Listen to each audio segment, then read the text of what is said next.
War movies seem to fall into two categories: sentimental and patriotic, or dark and fatalistic. But is it possible to be both?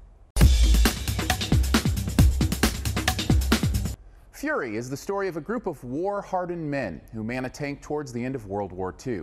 When a new recruit is added to the mix, he must quickly adapt to the harshness of war on the group's final and perhaps most important mission. Brad Pitt plays the war-hardened leader of the crew, with Shia LaBeouf and Michael Pena as part of his crew. Logan Lerman, who may be best known as Percy Jackson, steps in as the rookie recruit thrust into the dark realities of war. Reality's director David Ayer is not hesitant to put in graphic detail up on the screen.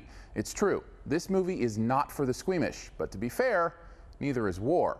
And that's probably the heart of Fury. War is hell. From frame one, we're introduced to a desperate world of kill or be killed, and to the brutal truth of what World War II might have been like in these tank battalions. And yet, underneath the violence and death, and amidst the seeming hopelessness, somehow the movie shines the occasional light on the power of mercy and grace, even in the darkest situation.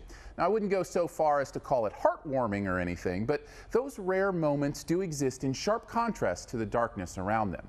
Much of that power is due to what I would call the best thing about the movie: these incredible performances. Brad Pitt is steadfast as this sergeant and brutal with his approach, and yet somehow manages to leak out nuances of empathy and care. Michael Pena and Logan Lerman also do great work here with some pretty heavy stuff on their plates as well. But the standout for me had to be Shia LaBeouf, whose Bible-believing, straight-shooting tank gunner was the kind of performance that just captures every moment it's on the screen. In fact, the only member of the crew that didn't quite do it for me was Jon Bernthal, who you may remember as Shane from The Walking Dead. I just found his performance of the low-intelligence, low-morality man on the team to be so over the top that I couldn't find any truth of humanity in it, as if he were some sort of dog on a leash rather than just a disturbed soldier. It's an unfortunate miss, especially with the great work going on around him, because it became a distracting reminder that, as compelling as this material was, it wasn't real. I mean, sure, the harsh realities of war were real, but this story itself never actually happened. It's not that the movie loses points for being fiction, it's only when it feels like fiction that I start to get distracted, and unfortunately, primarily because of that performance, that does happen here every so often. Still, overall, Fury is another powerful film by David Ayer.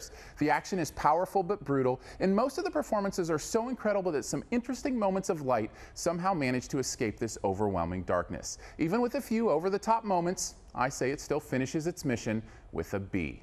Thanks for checking out this Your Movie Friend review. You can stay tuned for this review's best ever challenge here in a bit. First, I'm going to throw some stuff up over here that you can click on. If you'd like to subscribe, which I'd very much appreciate, you can do that by clicking on the big gray subscribe button. Want to see more? Well, my reviews of Book of Life and Best of Me are also out this weekend. You can also click the logo right up here to go to the all-new YourMovieFriend.com, where you can find a searchable database of reviews, as well as the written text of these videos. And finally, this review's best ever challenge. This is where you name the best movie ever in a particular category and also try to identify my choice. What is the best Shia LaBeouf movie ever?